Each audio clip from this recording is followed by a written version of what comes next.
Վաղ առավոտից լարված իրավիճակ էր Հայ առաքելական եկեղեցու Շիրակի թեմի առաջնորդարանում, որտեղ քննչական գործողություններ էին իրականացվում Միքայել arczepiskopos Աջապայանի վերաբերյալ հարուցված քրեական վարույթի շրջանակներում։ Շիրակի թեմի առաջնորդ Միքայել arczepiskopos Աջապայանի նկատմամբ 2025 թվականի հունիսի 17-ին նախաձեռնվել է քրեական վարույթ քրեական օրենսգրքի 422-րդ հոդվածի 2-րդ մասով իշխանությունը զավթելուն, տարածքային ամբողջականությունը խախտելուն, ինքնիշխանությունից հրաժարվելուն կամ սահմանադրական կարգը տապալելուն ուղղված հրապարակային կոչերը։ Շիրակի թեմի առաջնորդարանի մոտ տևական ժամանակ իրավապահ մարմինների գործողությունների շուրջ իրենց դժգոհությունն են հայտնել Միքայել arczepiskopos Աջապայանի աջակիցները, իրավաբանները նկատել են անօրինական գործողություններ։ Աջապայանից լիազորել է ներկայացնելու ինչպես մայրաթորի շահերը, այնպես էլ իր շահերը ներկայացնելու, բերել է իմ արդյունագրիչպաչեն եւ ազնագրիչպաչեն, սակայն ինձ որոցը մեկը ներս չի թողել, չեն թույլատրել, որպեսզի ներկա գտնվեմ խոզարգությանը, ինչպես նաեւ երկրորդ անգամ եմ ներկայացել, խնդրել եմ, որպեսզի փաստաթղթերը տանեն, նայեն,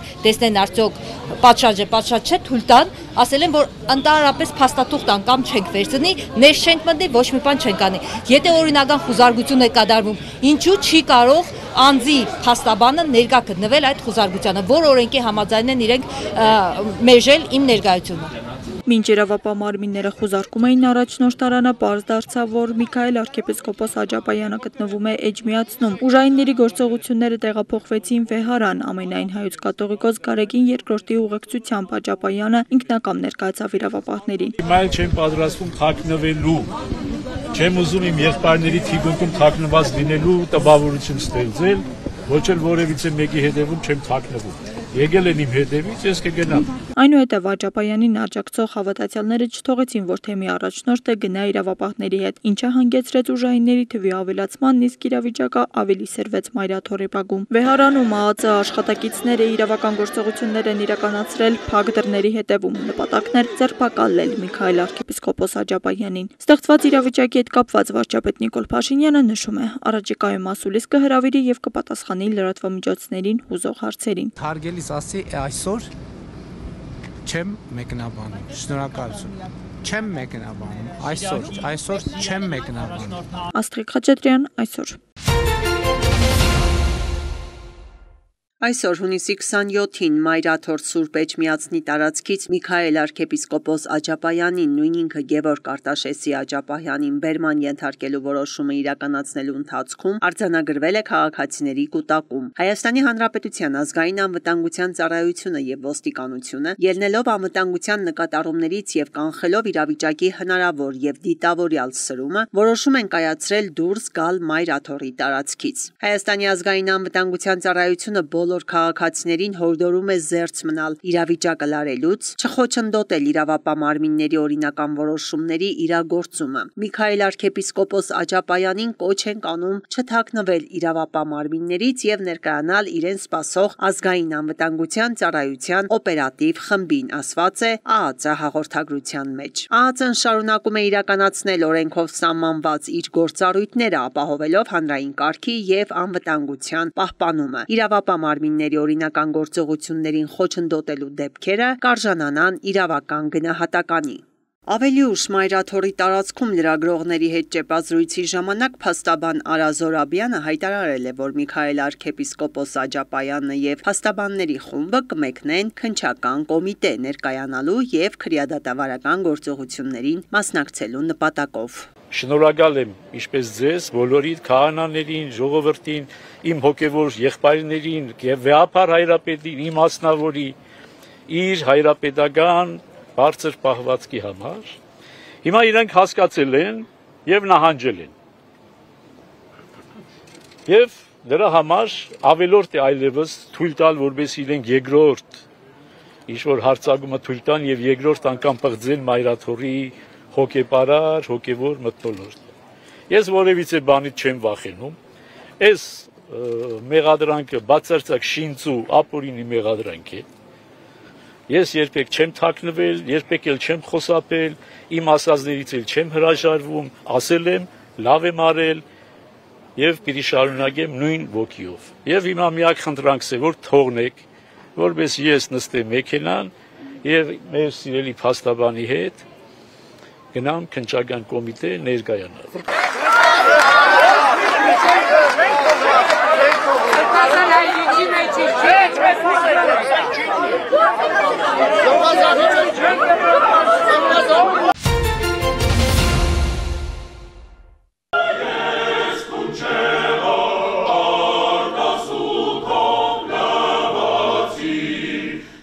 Վարչապետ Նիկոլ Փաշինյանը Երևանում մասնակցել է Հայաստան համահայկական հիմնադրամի հոգաբարձուների խորհրդի հերթական նիստին։ Միջոցառմանը մասնակցել են նաև Հանրապետության նախագահ, հիմնադրամի հոգաբարձուների խորհրդի նախագահ Վահագն Խաչատուրյանը, ազգային ժողովի նախագահ Ալեն Սիմոնյանը, Սահմանադրական դատարանի նախագահ Արման Դիլանյանը եւ այլք։ Հայաստան համահայկական հիմնադրամի գործադիր տնօրենի ժամանակավոր պաշտոնակատար Զարուհի Ազնաուրյանը հանդես է եկել տարեկան զեկույցով, ներկայացնելով իրականացված ծրագրերն ու նախագծերի ընթացքը։ Քննարկվել են հիմնադրամի 2024 թվականի ֆինանսական հաշվետվությունն ու 2025 թվականի տարեկան բյուջեն։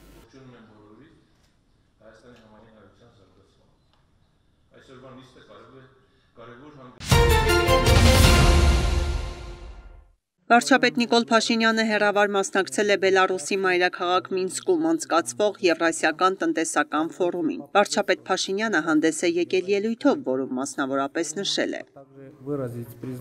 Հարգելի գործընկերներ, ֆորումի մասնակիցներ, Հայաստանի Հանրապետությունը թվային զարգացումը համարում է կայուն աճի հիմնական ուղղություններից մեկը։ Մենք համոզված ենք, որ հենց թվայնացումն է նոր հնարավորություններ բացում տնտեսությունում, պետական կառավարման համակարգում եւ սոցիալական ոլորտում։ Հայաստանում արդեն ներդրվել է գերատեսչությունների փոխգործակցության ճարտարապետություն, ինչի շնորհիվ պետական մարմինները չեն կրկնօրինակում տեղեկատվությունը, այլ ապահովված կապի ալիքների միջոցով հասանելիություն են ստանում սկզբնաղբյուրներին։ Դա հնարավորություն է տվել ստեղծել ինտեգրված թվային ծառայություններ, որոնք ծառայությունների մատուցման բոլոր փուլերը միավորում են մեկ միասնական, թափանցիկ եւ օգտագործողի համար հարմար գործընթացի մեջ։ Այսպիսի մոտեցումը նոր հնարավորություններ է բացում միասնական թվային միջավայր ձևավորելու համար։ Այսօր Հայաստանը մի երկիր է, որն առաջարկում է բարդ կոմպլեքսային տեխնոլոգիական լուծումներ ու ծառայություններ։ Հայաստանում ընթանում են համակարգված աշխատանքներ թվայնացման ուղղությամբ, կատարելագործվում են էլեկտրոնային կառավարման համակարգերը, բարձրանում է քաղաքացիների թվային գրագիտությունը, մշակվում են ժամանակակից կիբերանվտանգության մեխանիզմներ։ Ստեղծված եւ ձևավորման փուլում գտնվող տեխնոլոգիական հարթակները հիմք կհանդիսանան արդյունաբերության բարձր տեխնոլոգիական ոլորտներում նորարարական ճյուղերի ձևավորման համար։ Արդեն այսօր նորարարական լուծումներն ու արհեստական բանականությունը հնարավորություն են տալիս ոչ միայն ավտոմատացնել գործընթացները, այլև արմատապես փոխել կառավարման փիլիսոփայությունը, անցում կատարելով պրոակտիվ պետական ծառայությունների դեպի կանխատեսողական վերլուծություն սոցիալական եւ տնտեսական քաղաքականություններում։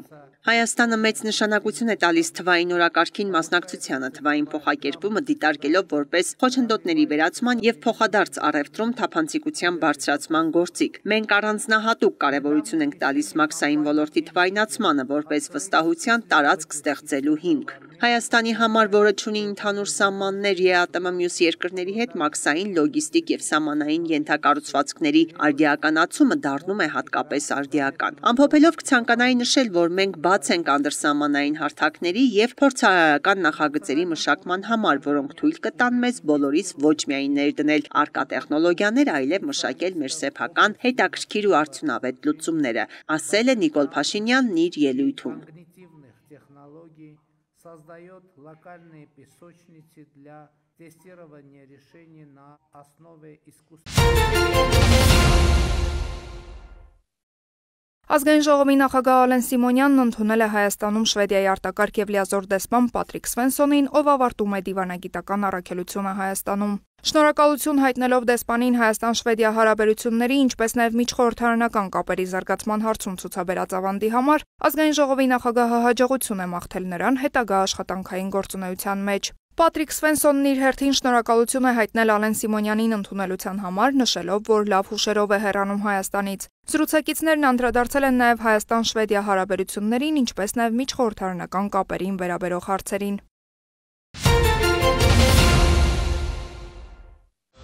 Վերջին հարձակումների ֆոնին Թեհրանը դեռ չի որոշել շարունակել արդյոք Միացյալ Նահանգների հետ միջուկային գործարքի եւ հակաիրանական պատժամիջոցների չեղարկման վերաբերյալ բանակցությունները, հայտարարել է Իրանի արտաքին գործերի նախարարը։ Աբբաս Արաղչին հորդորել է լուրջ չվերաբերվել երկխոսությունը վերսկսելու մասին հայտարարություններին։ Դիվանագետն անդրադարձել է ատոմային էներգիայի միջազգային գործակալության հետ գործակցության հեռանկարին։ Արաղչիի խոսքով չի բացառում հետագայում կառույցի հետ շփումները վերականգնելու հնարավորությունը, սակայն այժմ Թեհրանը Հայաստանը հիմքեր չունի ընդունելու AMG գլխավոր տնօրեն Ռաֆայել Գրոսիին։ Ավելի վաղ Իրանի խորհրդարանը հաստատել էր Իսլամական Հանրապետության եւ ատոմային էներգիայի միջազգային գործակալության միջև աշխատանքները դադարեցնելու մասին օրինագիծը։ Խորհրդարանի ներկայացուցիչ Ալի Ռեզա Սալիմին տեղեկացրել է, որ ըստ փաստաթղթի գործակալության աշխատակիցներին թույլ չի տրվի մուտք գործել Իրան ստուգումներ անցկացնելու համար, եթե Իսլամական Հանրապետության միջուկային օբյեկտների անվտանգությունը չապահովվի եւ չերաշխավորվի միջուկային խաղաղ գործունեություն ծավալելու Իրանի իրավունքը։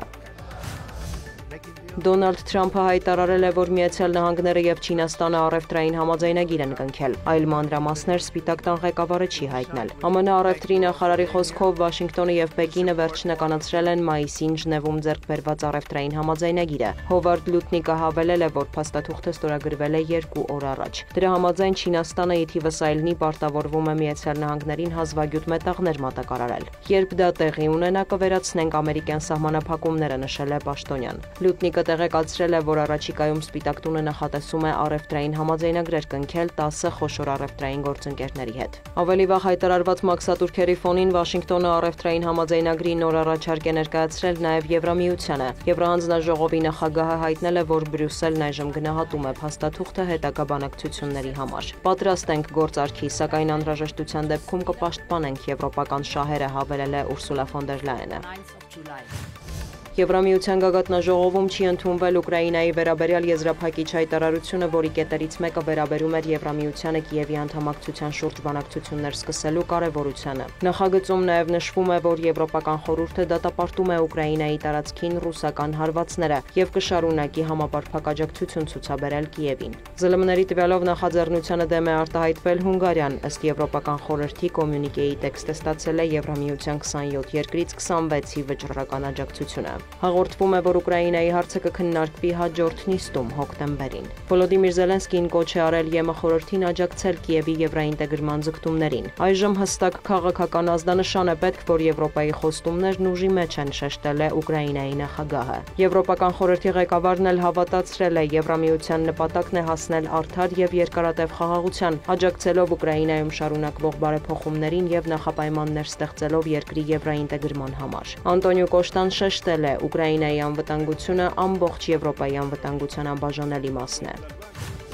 Ըստ տարբեր աղբյուրների Սլովակիայի վարչապետն էլ Եվրամիության գագաթնաժողովում վետո է դրել հակառուսական պատժամիջոցների 18-րդ փաթեթի նկատմամբ։ Դրան դեմ է արտահայտվում նաև Բուդապեշտը։ Հունգարական ԶԼՄ-ների տվյալով գագաթնաժողովի մեկնարկից առաջ Ռոբերտ Ֆիցոն այս հարցով բանակցություններ է վարել Եվրահանձնաժողովի ղեկավար Ուրսուլա ֆոն դեր Լայենի հետ, սակայն որևէ արդյունքի հասնել չի հաջողվել եւ պատժամիջոցների հարցը հանվել է օրակարգից։ Ավելի վաղ Բուդապեշտը եւ Բրատիսլավան վետո էին կիրառել ռուսական էներգակիրներից հրաժարվելու Եվրահանձնաժողովի ծրագրի վրա։ Հունգարիայի արտաքին գործերի նախարարը նախազգուշացրել է, եթե ի վերջո որոշում կայացվի հրաժարվել ռուսական էներգակիրներից, Հունգարիան կարող է դադարեցնել Ուկրաինային էլեկտրաէներգիայի մատակարարումը։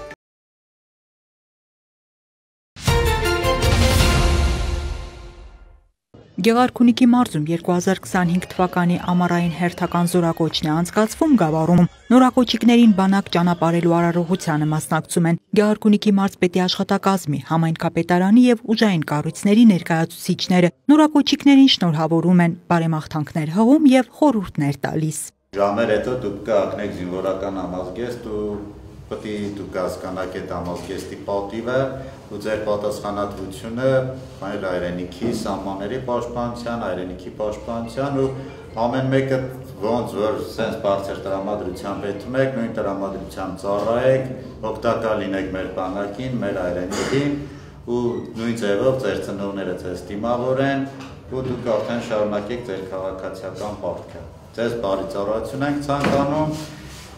Վստահ ենք, որ լավ կծառայեք, որտեղ ձեր լավ ծառայելով նաև մեր համայնքի պատիվն եք բարձր պահում։ Բոլորի ցանկանում ենք բարի ծառայություն, խաղաղ ծառայություն, ձեզ բոլոր ուժը կորով, բարձր տրամադրություն եւ մարդական տրամադրություն։ Աստված ձեր բոլորիդ բարի ծառայություն։ Ես Գեղարքունիքի մարզպետ պարոն Սարգսյանի եւ անձամբ իմ անունից բոլորի շնորհավորում եմ։ Մաղթում եմ, որ այս 2 տարիները լինեն խաղաղության տարիներ, ձեզ բարի ծառայություն եւ առանց պակասելու հետ վերադառնանք ձեր ընտանիքներին, միասին ուրախանանք, ձեր գալբարին նշենք։ Նորակոչիկներին Գավառի զինվորական կոմիսարիատի բակում հրաժեշտ են տալիս ծնողները, ընկերներն ու հարազատները։ Տրամադրությունն ու ապրումները տարբեր են, ուրախություն, թախիծ, հպարտություն, նույնն է 2 տարի անց հանդիպելու հավատը։ Ցանկանում եմ սա զինվորներին բարի ծառայություն, երգիրը խախանդ լինի, ծառայեն կան ասնեն մեզի։ Շատ լավ տրամադրություն ունեմ, մարտական զգացողություններ ունեմ, ամեն ինչ լավ է լինելու։ Հպարտ եմ, որ ծառայելու եմ մեր հայոց բանակին։ Ուրախ ենք, որ այսօրվա դրությամբ ունենք զինակոչիկներ, ճանապարհում ենք մեր հայոց բանակում ծառայելու, մենք էլ նույնպես ծառայել ենք, ցանկանանք մեր երկրին խաղաղություն, իրանցով փորձանք ծառայություն, բարով կան ասնեն մեզ։ Նորակոչիկներին ճանապարհելու արարողությունը շարունակվում է Գավառի Սուրբ Աստվածածին եկեղեցում օրհնության կարգով։ Ձեզ ուղարկում ենք մեր խաղաղության, մեր հայրենիքի սահմանների պաշտպանության համար եւ մաղթում ենք, որ Աստծո ձեռքը եւ իր ամենազոր աջի հովանին մշտապես պահապան լինի ձեզանից։ Թող ձեր զգոնությունը, թող ձեր սթափությունը երբեք ու երբեք մեկ վայրկյանով չպակասի, որովհետեւ այն վայրը, որտեղ որ դուք կանգնած եք, թիկունքով ձեր հայրենիքն է, դեմքով դեպի մեր նույն ոխերիմ թշնամին է։ Հարազատների բարեմաղթանքների եւ ոգևորիչ խոսքերի ուղեկցությամբ նորակոչիկները մեկնում են հայոց բանակ։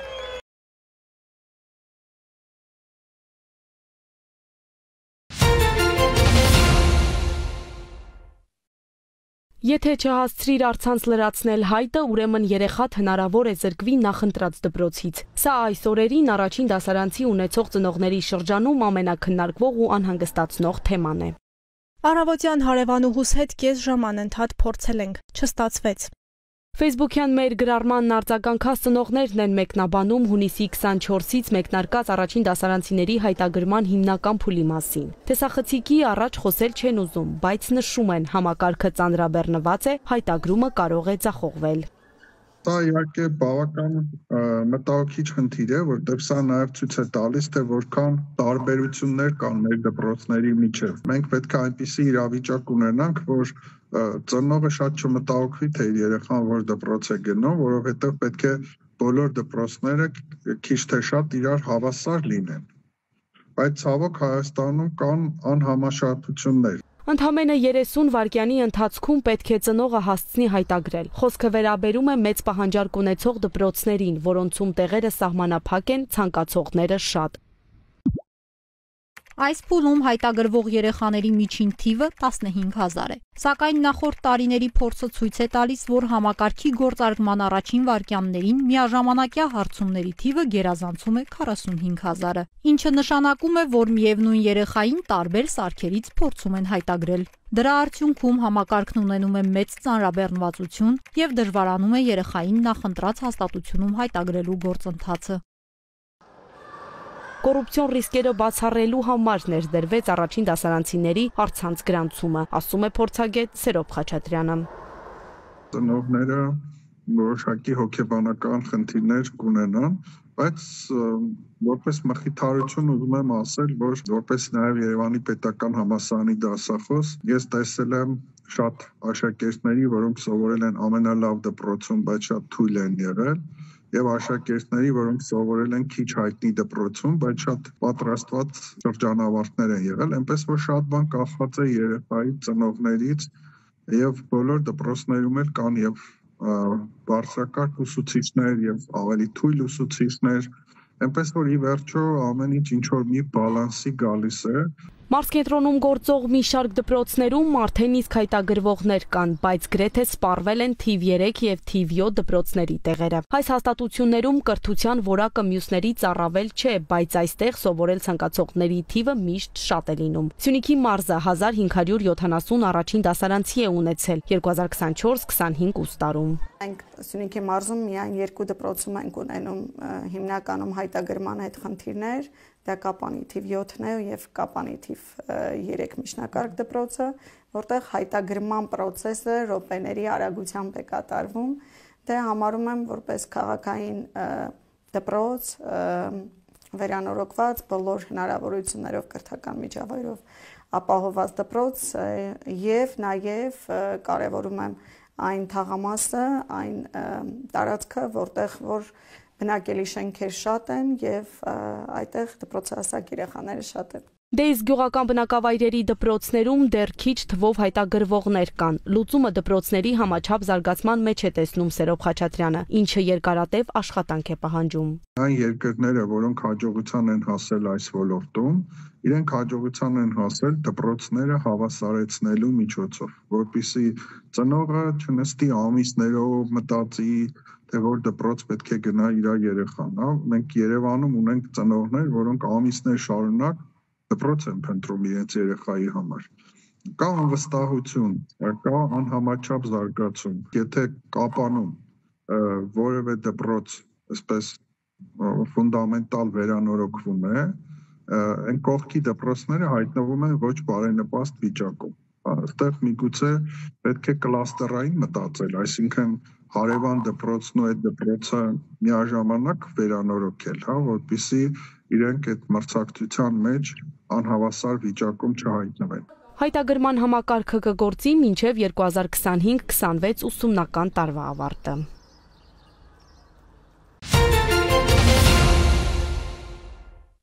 Հայաստանի գրողների միության դահլիճում հունիսի 24-ին տեղի ունեցավ ստեղծագործում են ոստիկանության վետերանները խորագրով գրական երաժշտական ցերեկույթ։ Միջոցառումը նվիրված էր Հանրապետության ոստիկանության վետերանների խորհուրդ հասարակական կազմակերպության հիմնադրման 55-ամյակին։ Այն կազմակերպվել էր Կենտրոն եւ Նոր Գմարաժ վարչական շրջանների վետերանների խորհրդի նախաձեռնությամբ։ Մասնակցում էին ոստիկանության ստեղծագործող վետերաններ, ներքին գործերի նախարարության համակարգի ծառայողներ, մտավորականներ ու հյուրեր։ Վետերանները ներկայացրեցին իրենց ծառայողական եւ ստեղծագործական ուղին, այն ներդրումը, որ ունեցել են ինչպես իրավապահ համակարգում, այնպես էլ մշակութային կյանքում։ Ներկա էին նաեւ վետերանների թոռները, նրանք հանդես եկան պապերի գրական ստեղծագործություններով, միջոցառմանը հաղորդելով ջերմ ու հուզիչ մթնոլորտ։ Ներկաներին ողջունի եւ գնահատականի խոսքեր հղեցին Հայաստանի գրողների միության նախագահ Էդուարդ Միլիտոնյանը եւ միության անդամ բանաստեղծ Խաչիկ Մանուկյանը։ Համագործակցության համար նրանք պարգևատրվեցին Հանրապետության ոստիկանության վետերանների խորհրդի շնորհակալագրերով։ Հայաստանի Հանրապետության ներքին գործերի նախարարությունը համակարգային եւ նպատակային քայլեր է ձեռնարկում կանխելու ինչպես թմրամիջոցների անօրինական շրջանառությունը, այնպես էլ դրանից բխող հանրային վտանգները։ Ներքին գործերի նախարարության ոստիկանության ստորաբաժանումները շարունակում են օրեցօր ուժեղացնել վերահսկողության մեխանիզմները հանցավոր ցանցերի բացահայտման եւ կանխարգելման ուղղությամբ։ Չափազանց կարեւոր էր, որ այս տարվա մայիսին կառավարությունը հաստատեց թմրամիջոցների եւ հոգեմետ նյութերի ոչ բժշկական նպատակներով գործածման եւ ապօրինի շրջանառության դեմ պայքարի ռազմավարությունը եւ դրանից բխող 2025-2027 թվականների գործողությունների ծրագիրը։ Արփինե Սարգսյանը դեռևս 2024 թվականին ելույթ ունենալով ՄԱԿ-ի թմրամիջոցների հարցերով հանձնաժողովի 67-րդ բարձր մակարդակի նիստում Հայաստանի անունից հանդես էր եկել հանձնառությամբ մշակելու թմրամոլության եւ թմրամիջոցների ապօրինի շրջանառության դեմ պայքարի ազգային ռազմավարությունը։ Թմրամիջոցների դեմ պայքարի քաղաքականության միջազգային բոլոր պարտավորությունների կատարումն ընդլայնելու եւ թմրամիջոցների չարաշահման, թմրամիջոցների եւ հոգեմետ նյութերի ապօրինի մշակման եւ արտադրության, ինչպես նաեւ այդ նյութերի եւ դրանց պրեկուրսորների ապօրինի շրջանառության ռեկորդային ծավալների մարտահրավերներին դիմակայելու նպատակով, ինչպես նաեւ 2019 թվականի նախարարական թիվ 2 հռչակագրի ընդգծմանը համապատասխան, ես պարտավորվում եմ Հայաստանի Հանրապետության անունից մշակել Հայաստանի Հանրապետությունում թմրամոլության եւ թմրամիջոցների ապօրինի շրջանառության դեմ պայքարի ազգային ռազմավարությունը։ Ռազմավարության ընդունմամբ սկիզբ է դրվել նոր քաղաքականության հիմնված կանխարգելման, բուժման, վերահսկողության եւ վերաինտեգրման սկզբունքների վրա։ 2025 թվականի առաջին եռամսյակում ընդհանուր առմամբ հանրապետության իրավապահ մարմինների կողմից ձեռնարկված միջոցառումների արդյունքում ապօրինի շրջանառությունից հանվել է շուրջ 173 կիլոգրամ տարբեր տեսակի թմրամիջոց, անցած տարվա նույն ժամանակահատվածի համեմատ շուրջ 134 կիլոգրամով ավելի։ Ապօրինի թմրաշրջանառության դեմ պայքարում ներքին գործերի նախարարությունը շեշտը դրել է արտադրության եւ ներմուծման շղթայի վրա, ինչը հնարավորություն է տալիս իրավիճակն առավել վերահսկելի պահել։ Այս համատեքստում ներքին գործերի նախարարության ոստիկանությունը առանձնահատուկ կարևորում է հանրապետության սահմանային հատվածներում մեծաքանակ թմրամիջոցների մաքսանենգ ներկրման դեպքերի բացահայտումները, ինչի շնորհիվ կանխվում է հետագայում թմրամիջոցների փոքր չափաբաժիններով տարածումը հանրապետությունում։ Թմրամիջոցների անօրինական շրջանառության դեմ պայքարում ներքին գործերի նախարարությունը սերտորեն համագործակցում է ինչպես միջազգային կազմակերպությունների, այնպես էլ ներպետական այլ իրավապահ մարմինների հետ, ապահովելով համադրված եւ համակարգված մոտեցում։ Ապօրինի թմրաշրջանառության դեմ արդյունավետ պայքարը հանրային անվտանգության հարց է, քանի որ այս հանցատեսակը ուղիղ հարվածում է բնակչության առողջությանը։ Ներքին գործերի նախարարությունը եւս մեկ անգամ վերահաստատում է իր հանձնառությունը թմրամիջոցների ձեռք անվտանգ եւ առողջ հասարակություն ձևավորելուն։ Վարչապետ Նիկոլ Փաշինյանը հերավար մասնակցել է Եվրասիական տնտեսական բարձրագույն խորհրդի հերթական նիստին։ Նախ տեղի է ունեցել նեղ կազմով, այնուհետև ընդլայնված կազմով նիստը։ Քննարկվել են Եվրասիական տնտեսական միության շրջանակում համագործակցության օրակարգային տարբեր հարցեր։ Ստորագրվել են երրորդ երկրների հետ հետագա փոխգործակցությանը վերաբերող փաստաթղթեր։ Առողջապահության համաշխարհային կազմակերպության հունիսի 25-ի զեկույցում նշված է, որ մոնիտորինգի ցուցակում ավելացել է օմիկրոնի եւս մեկ ենթատեսակ՝ XFG անվամբ։ Այն տարածված է 38 երկրում։ Առաջին անգամ հայտնաբերվել է Կանադայում եւ արագ տարածվել Միացյալ Նահանգներում ու Ասիայի մի շարք երկրներում։ Այս պահի դրությամբ այդ ենթատեսակը հանրային առողջապահության տեսակետից ունի ցածր ռիսկայունություն։ Ըստ կազմակերպության վերջին տվյալների, աշխարհում համաճարակային իրավիճակը հանգիստ է, ակտիվությունը ցածր մակարդակի վրա է, սակայն ասիական հարավամերիկյան որոշ պետություններում, Արևմտյան Աֆրիկայում դեպքերի բարձր մակարդակ է գրանցվել։ Իսկ ինչ իրավիճակ է Հայաստանում։ Ընդհանուր առմամբ Հայաստանի Հանրապետությունում կորոնավիրուսային հիվանդությամբ պայմանավորված համաճարակային իրավիճակը կայուն է, գտնվում է ցածր ռիսկայնության գոտում։ Կորոնավիրուսի նոր ենթատեսակը Հայաստանում ի հայտ չի եկել, իսկ ընդհանուր առմամբ հունիսի 25-ի դրությամբ արձանագրվել է կորոնավիրուսային հիվանդության 339 դեպք, ինչը նախորդ տարվա նույն ժամանակահատվածի համեմատ ցածր է 3.1 անգամ։ Հունիս ամսվա ընթացքում արձանագրվել է ընդհանուր 27 դեպք, ինչը նախորդ տարվա միևնույն ժամանակահատվածի համեմատ ցածր է 7.1 անգամ։ Դեպքերի մեծ մասնաբաժին է ընկնում 0-ից 3 տարեկան երեխաներին, կազմում են 25%, մյուս տարիքային խմբերում աշխում է հավասարաչափ է։ Կորոնավիրուսը շնչառական վարակների դասին է պատկանում եւ արդեն երկար ժամանակ է ինչպես շատ հիվանդությունների, այնպես էլ կորոնավիրուսի հետ մարդիկ սկսել են հանգիստ ապրել։ Առողջության կենտրոններից մեկի վարակաբանը ներկայացնում է գանգատները։ Հիմնական գանգատներն են ջերմության բարձրացում 38 եւ ավել, կոկորդի ցավ, գլխացավ, մկանացավեր, հոդացավ, ինքնազգացողության վատացում, մարմնի կոտրտվածություն, համի հոտի բացակայություն, որոնք բնորոշ են COVID-ին։ Սա կարող է դիտվել որպես ուրշնչական հիվանդություն նաեւ։ Իսկ ինչ անել նման դեպքում բժիշկը առաջին հերթին շեշտում է չզբաղվել ինքնաբուժմամբ։